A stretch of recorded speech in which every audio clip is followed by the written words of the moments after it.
Thunder rolls over the River Thames. They say every stone in London tells a story, but none whisper like the Tower of London. For nearly 1,000 years, this ancient fortress has seen kings rise, queens fall, and spirits refuse to rest. This isn't just a monument of history, it's a monument of ghosts. Tonight, we step inside.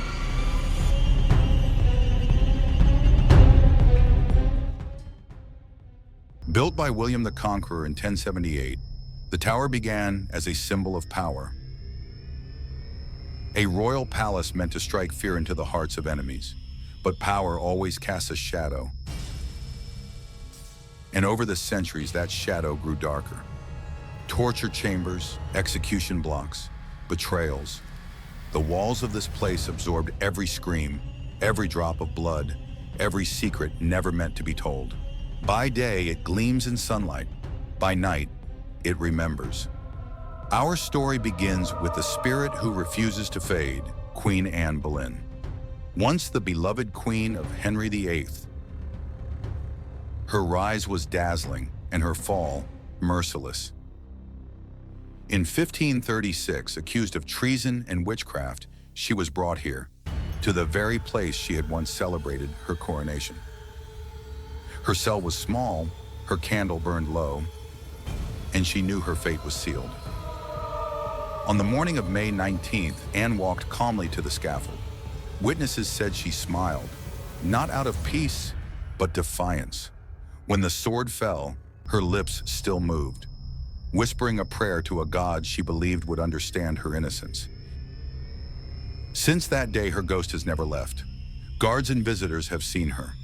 A pale woman in white, carrying her severed head, gliding silently across the courtyard. Sometimes she appears inside the chapel where she's buried, kneeling in eternal prayer. Others say she wanders near the Queen's house, her spectral form passing through locked doors, her eyes filled with sorrow. Those who see her describe one thing in common, a sudden, freezing air, as though time itself stops to honor her pain. But Anne's story isn't the tower's only tragedy. The next haunting belongs to two children. Innocent, royal, and lost to history.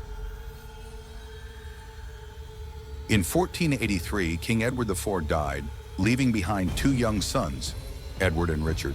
Their uncle Richard took them to the Tower of London for their safety.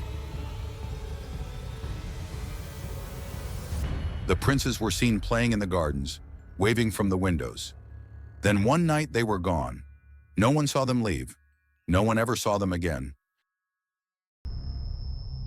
Years later, beneath a staircase in the White Tower, two small skeletons were found, their remains matching the age of the missing princes.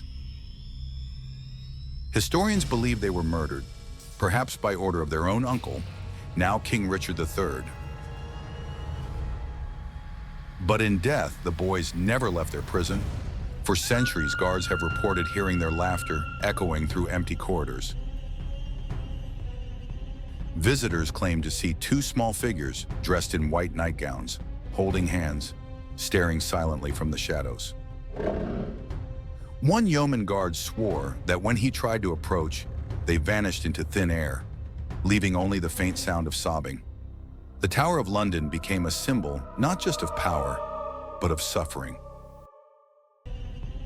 Every stone carries a secret, every echo a voice, and as night falls, the line between the living and the dead begins to blur. The guards lock the gates, the ravens roost on the battlements, and fog creeps along the riverbank. Then faintly, a woman's scream drifts across the courtyard, followed by the laughter of two children. The tower falls silent. But silence here is never empty. Next, we descend deeper, into the heart of its hauntings, where even the bravest guards refuse to walk alone.